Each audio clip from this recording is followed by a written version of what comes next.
বাংলাদেশে ইনসাফ প্রতিষ্ঠাকারী একমাত্র গুপ্ত কাফেলা বাংলাদেশ জামাত ইসলামীর সেক্রেটারি জেনারেল খুলনা ডুমুরিয়া ফুলতলা থেকে বারবার নির্বাচিত সংসদ সদস্য মুজিবুর জনতা জনাব অধ্যাপক মিয়া গোলাম পরার বক্তব্য রাখছেন জনাব অধ্যাপক মিয়া গোলাম পরার।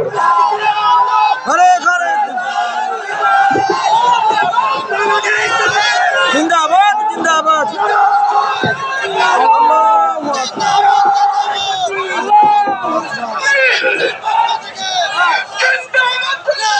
বাংলাদেশ। আসসালামু আলাইকুম ওয়া রাহমাতুল্লাহি ওয়া বারাকাতুহু।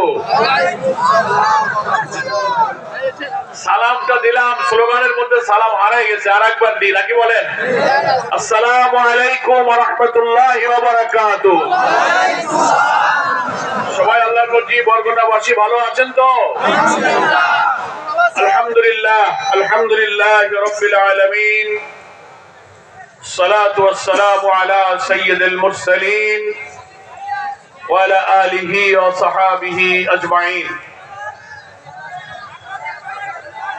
বাংলাদেশ জামাত ইসলামীর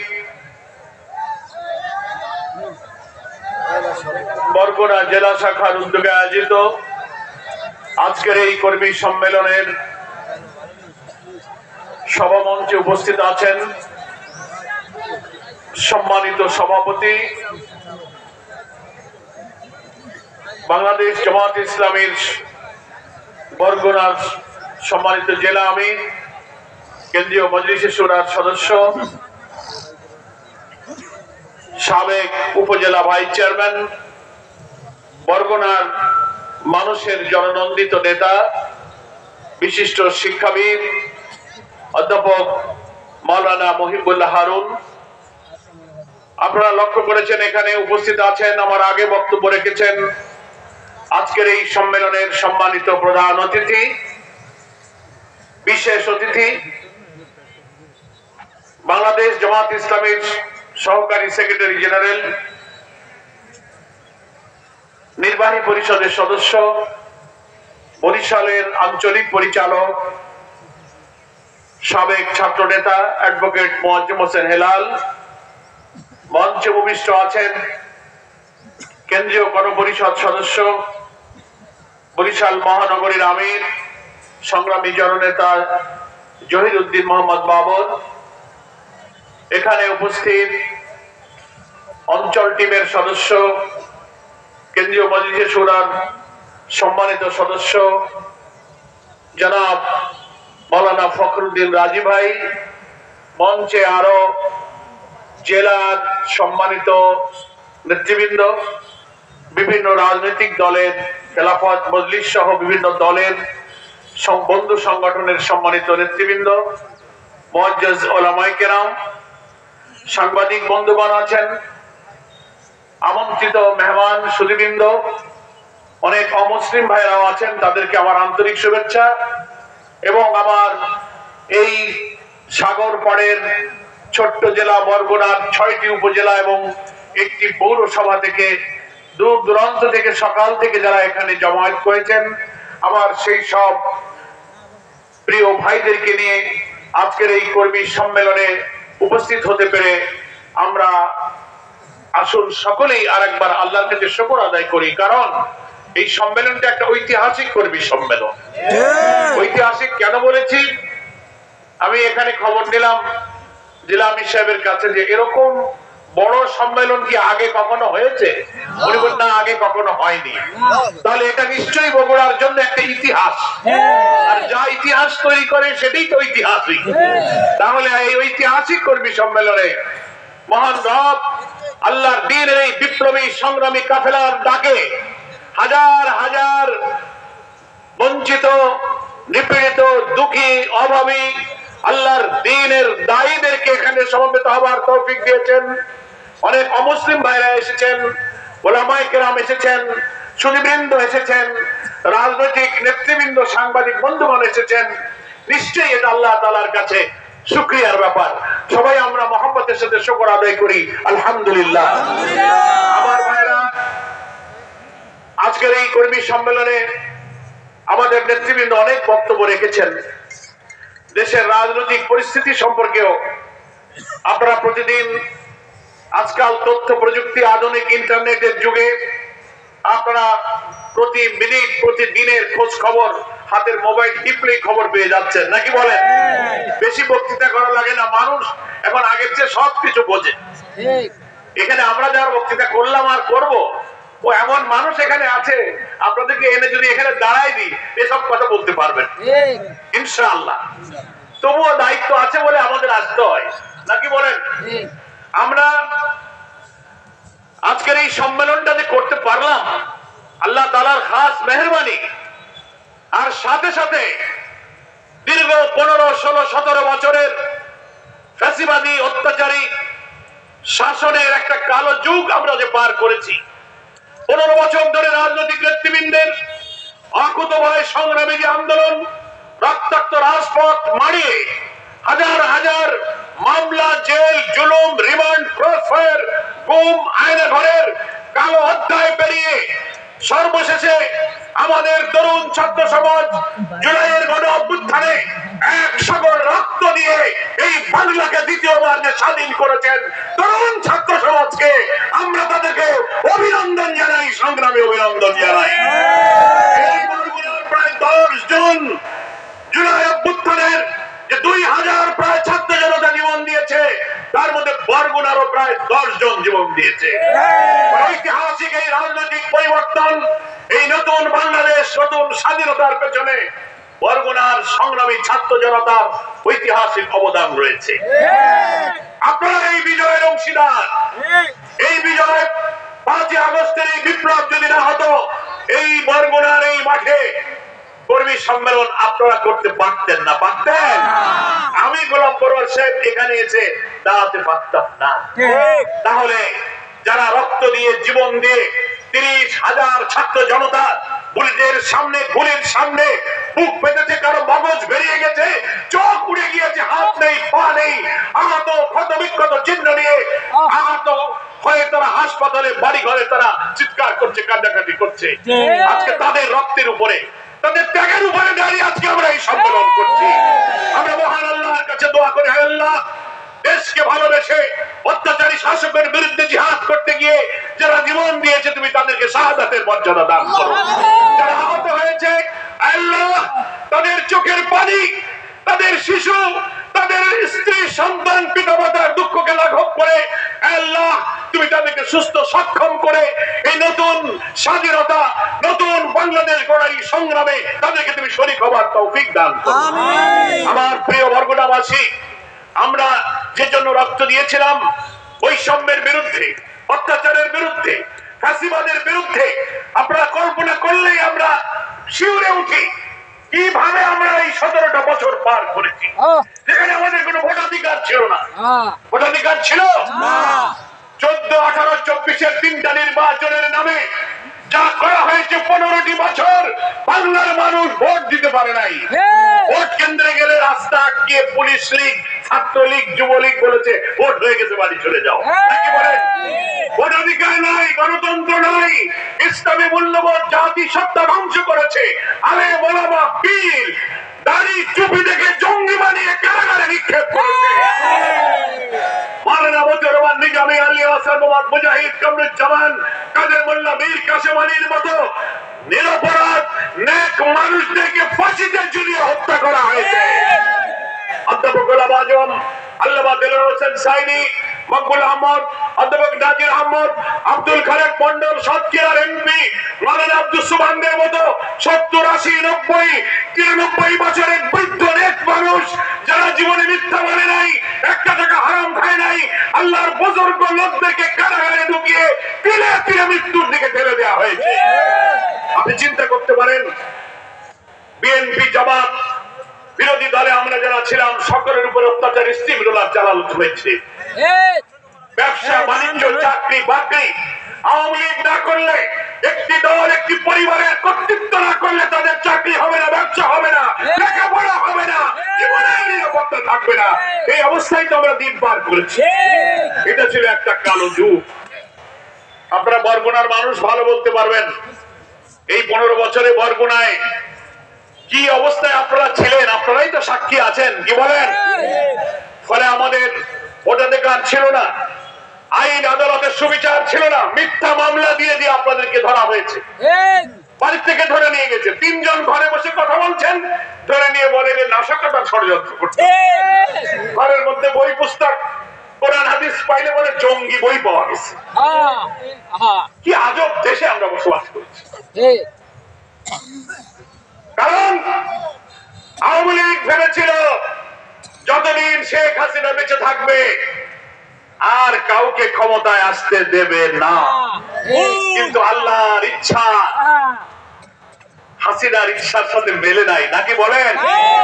বাংলাদেশের মানুষ রাজনৈতিক দলের উত্তাল আন্দোলনকে ব্যর্থ করে দিয়ে শেখ হাসিনা যখন কর্তৃত্ববাদী ফ্যাসিস্ট খুনি হয়ে উঠল, আত্ম অহংকার, দাম্ভিকতা, আক্রোশের সীমা ছাড়িয়ে আল্লাহর অসন্তুষ্টি আক্রোশ যখন জোগাড় করলো, বাংলার মানুষ জুলাই আগস্টে তুমুল আন্দোলনে কিন্তু ফুঁসে উঠলো, কি বলেন ঠিক কিনা?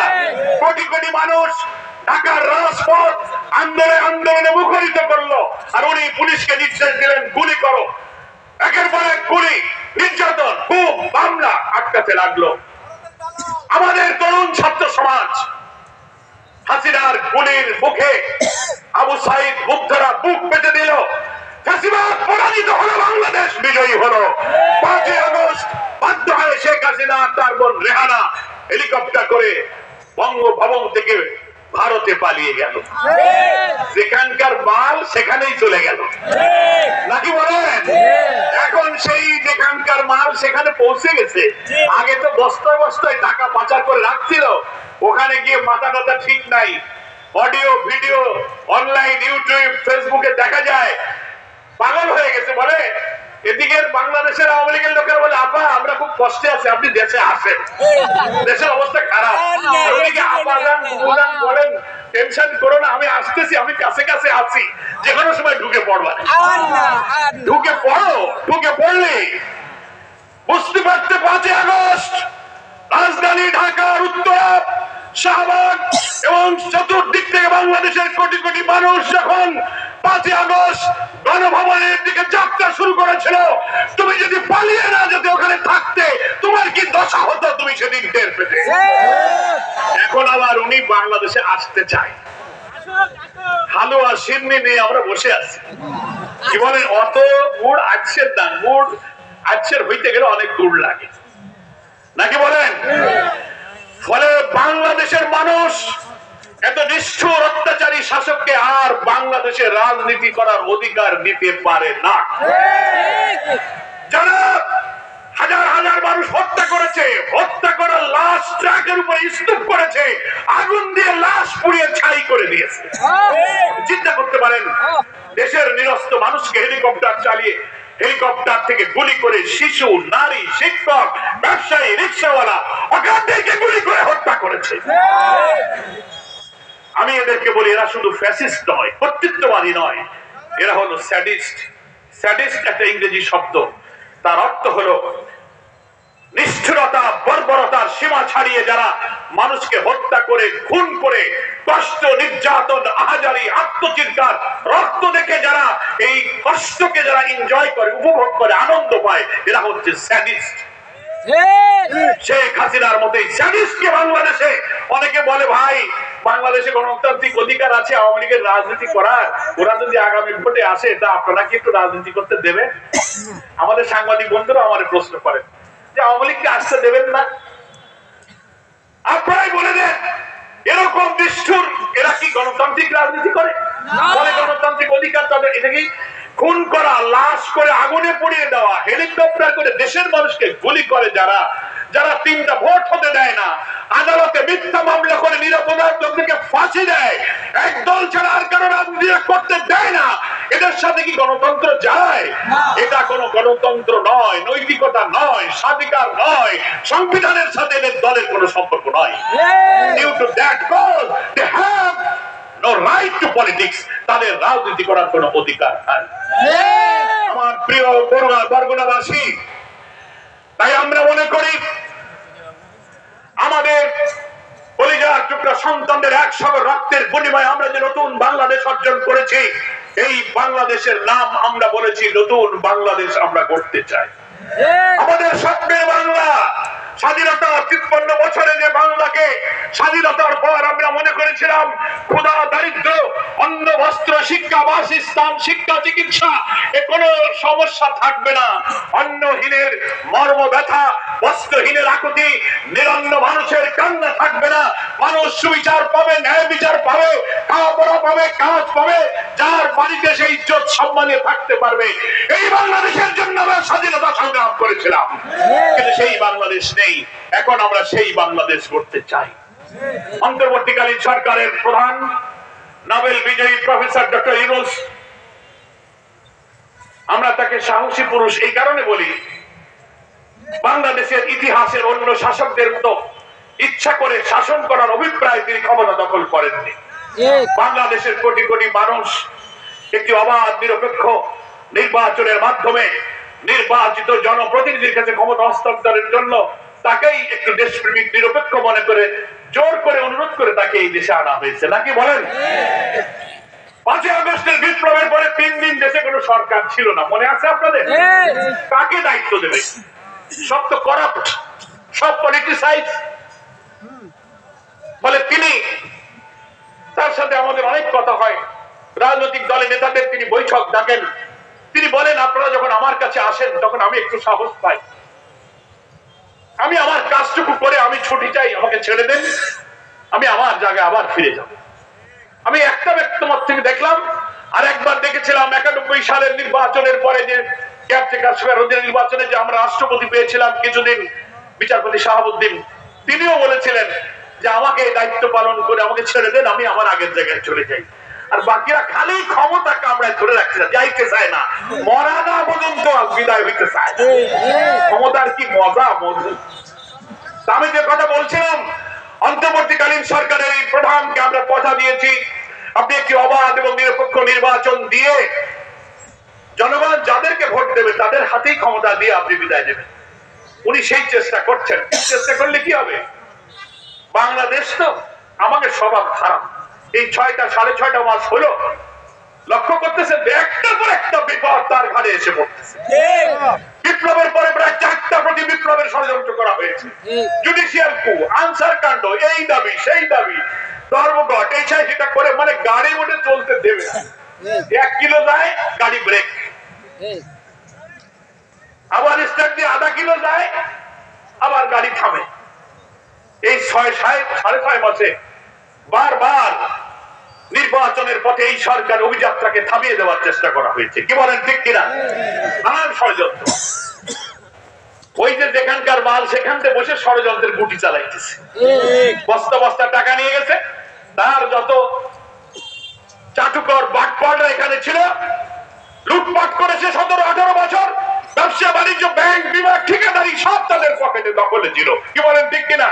এই বরগুনায় যারা এমপি মন্ত্রী ছিল কত শত কোটি টাকা জোগাড় করেছে তাদের পকেটে, সব 300 আসনের 300 করে এমপি খুঁজে পাওয়া যাচ্ছে না, মন্ত্রী নাই, সব পালাই গেছে। পালাও কেন? পালিয়ে যায় কারা? পালিয়ে যায় চোর, পালায় ডাকাত, পালায় খুনি। তুমি যদি নিরপরাধ হও, ভালো সৎ লোক দাঁড়িয়ে থাকো,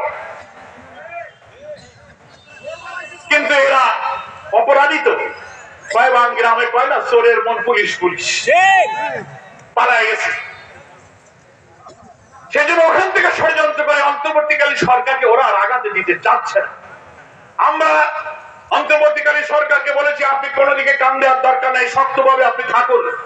দেশের সেনা প্রধানকে আমরা বলেছি, উপদেষ্টা প্রধানকে বলেছি, উপদেষ্টা পরিষদের সদস্যদেরকে বলেছি, আমরা সুনির্দিষ্ট নিরপেক্ষ নির্বাচনের প্রয়োজনে যেটুকু সংস্কার প্রয়োজন, অনেকে ভুল বোঝে জামাত ইসলামী সংস্কারের পর নির্বাচন চায়, এই কথাকে অপব্যাখ্যা করার চেষ্টা করেন। আমরা এই কথা বলিনি যে গোটা বাংলাদেশের রাষ্ট্রের সব যন্ত্র, সব বিভাগ, সব ডিপার্টমেন্ট সংস্কার করতে হবে, এই সরকারের আমরা তা বলিনি।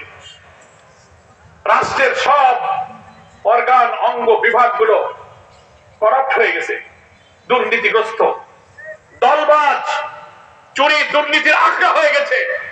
এই 2-6 মাসে এই রাষ্ট্রের সব সংস্কার করা উঠা সম্ভব না, কি বলেন ঠিক কিনা? গ্রামে কয় যে সর্ব অঙ্গে ব্যথা, ওষুধ দিব কোথা? রাষ্ট্রের সর্ব অঙ্গ ক্ষত হয়ে গেছে, তা আমরা বলেছি যে সর্ব অঙ্গে ওষুধ এখন দেওয়ার দরকার নাই। একটা ভালো ইলেকশন হইতে গেলে অন্তত যে অঙ্গগুলোর মলম লাগাইতে হয়, ইলেকশন প্রক্রিয়ার সাথে ইলেকটোরাল প্রসেসের সঙ্গে যে ডিপার্টমেন্টগুলো অর্গানগুলো ইনভলভ, সেই 5-6টা police administration, electoral system, civil administration, কনস্টিটিউশনে কিছু জায়গা লাগবে, জুডিশিয়ারি, 5-6টা জায়গায় আপনি সংস্কার করে মেরামত করে নির্বাচনটা যেন নিরপেক্ষ হতে পারে, এইটুক সংস্কারকে আপনি ইলেকশনটা দেন। এইটুকু সংস্কার করতে যে কয়দিন সময় লাগে জামাত ইসলামী সেই সময় দিতে রাজি আছে। আমাদের কিছু বন্ধু সংগঠন বলে যে জামাত দেইতে ইলেকশন চায় না, সেই বন্ধুরা মোটে পাগল হয়ে গেছে, কালকে ইলেকশন দিলে ভালো হয়। কেন এত ব্যস্ত কেন? যে নির্বাচন সুষ্ঠু করার জন্য 15টা বছর অপেক্ষা করতে পারলাম, সেই নির্বাচন যদি দিয়ে আবার ওই 14, 18, 24-এর মতো হয়, তা সেই রক্ত দিয়ে লাভ কি? জীবনের মূল্য কোথায়? আমরা যদি 2-4 মাস অপেক্ষা করতে হয় রাজি আছি, আমরা কোন বছর, মাস, দিন, ক্ষণ, ঘন্টা বেঁধে দেইনি।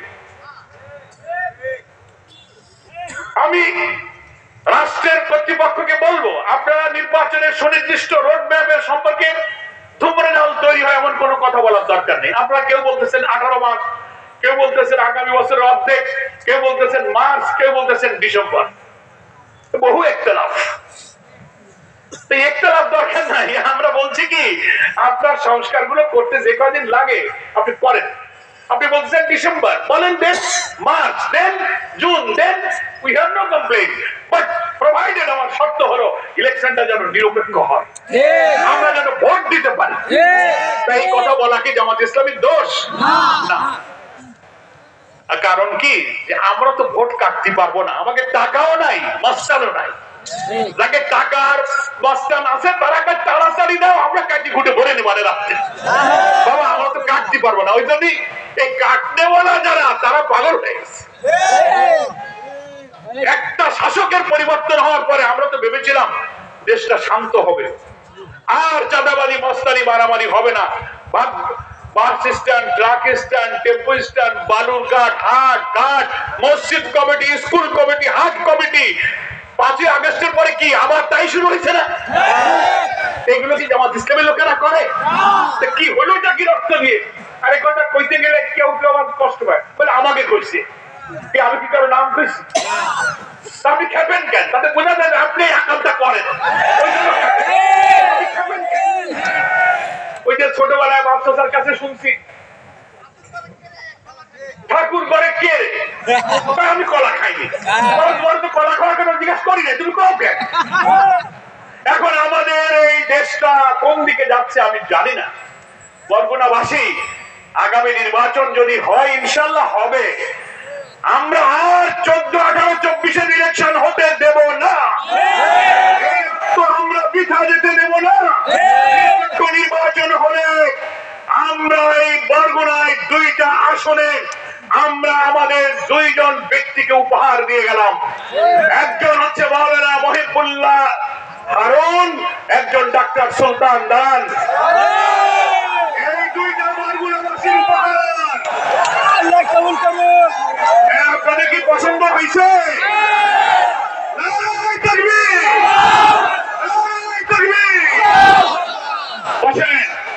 আমরা সব নির্বাচন প্রক্রিয়া বাছাই করেছি। ইসলামী দলগুলোর সাথে একটা ঐক্যের প্রচেষ্টা হচ্ছে, খবর পাইছেন তো? আরে ওলামা, পীর, মাশায়েখদের মধ্যে সবাই এখন চিন্তা করছে আমরা সব এক হব। অনেক রাজনৈতিক দল ছোট বড় ঐক্যের আলোচনা চলছে, যদি ঐক্য হয় ইনশাআল্লাহ হবে। এই ঐক্য ঠিক রাখতে দলগুলোর মধ্যে 300 আসনের যে কোনো আসন যদি আমাদের ছাড়তে হয়, আমাদের আমিরে জামাত বলেছেন আমরা ছেড়ে দেব। আমরা সকল ইসলামী দলকে ঐক্যের আহ্বান জানাই, আমরা কখনো মাতুব্বারি করব না। আমিরে জামাত বলেছেন, আমি আমিরে জামাত, ঐক্যের জন্য আমার আসলে যদি ছাড়তে হয় আমি ছেড়ে দেবো, কিন্তু আমরা মুসলিম উম্মাহর ঐক্য চাই। এই চাঁদাবাজ মস্তানদের হাত থেকে দেশ রক্ষা করতে হবে। এত রক্ত দেওয়ার পরেও যদি আমাদের সুখ না আসে, তাহলে এই অন্তর্বর্তীকালীন সরকার যদি ব্যর্থ হয়, আবার যদি আর একটা ফ্যাসিবাদের জন্ম হয়, এই জাতির দুর্ভোগ কোনদিন শেষ হবে না। প্রিয় ভাইরা আমার, তাই আমাদের প্রিয় আমির জামাত ডাক্তার শফিকুর রহমান বাংলাদেশের সবচেয়ে আলোচিত রাজনৈতিক নেতা, সবচেয়ে মানবিক নেতা, যিনি রাজধানী ঢাকা থেকে গ্রামে গঞ্জে শহরে নগরে বন্দরে ছুটে বেড়াচ্ছেন। কোটি কোটি মানুষ তার মুখের কথা শোনার জন্য, একটা দেখার জন্য জোয়ারের মতো তার মিটিং মানুষ যাচ্ছে। টের পাচ্ছেন না? তিনি হচ্ছেন আমাদের নতুন বাংলাদেশের স্বপ্ন সারথী। আমরা এমন বাংলাদেশ চাই যে বাংলাদেশে মহানবী মুহাম্মদুর রাসূলুল্লাহ সাল্লাল্লাহু আলাইহি ওয়াসাল্লামের সেই রিসালাতের আদলে, চার খলিফার খেলাফতের আদলে এমন এক কল্যাণ রাষ্ট্র তৈরি হবে, যে রাষ্ট্র তৈরি হলে মানুষের ভাত কাপড় শিক্ষা চিকিৎসার কোনো অভাব থাকবে না ইনশাআল্লাহ। আল্লাহর নবী বলেছেন, ইসলামিক ওয়েলফেয়ার স্টেটের যে কনসেপশন, ইসলামের যে বিউটি, যে সৌন্দর্য, তার যে ধারণা, রাষ্ট্র শাসকের দায়িত্ব হলো একটি দেশের সব মানুষের অর্থনৈতিক সমস্যার সমাধান করা। সকলকে চাকরি দাও, কাজ দাও, ভাত কাপড় নিরাপত্তা দাও। যার দিতে পারবে না, প্রত্যেক বেকারকে রাষ্ট্রের বেকার ভাতা দিতে হবে। কল্যাণ রাষ্ট্র হলে কোনো মানুষ ইনশাআল্লাহ না খেয়ে থাকবে না। আদালতের সুবিচার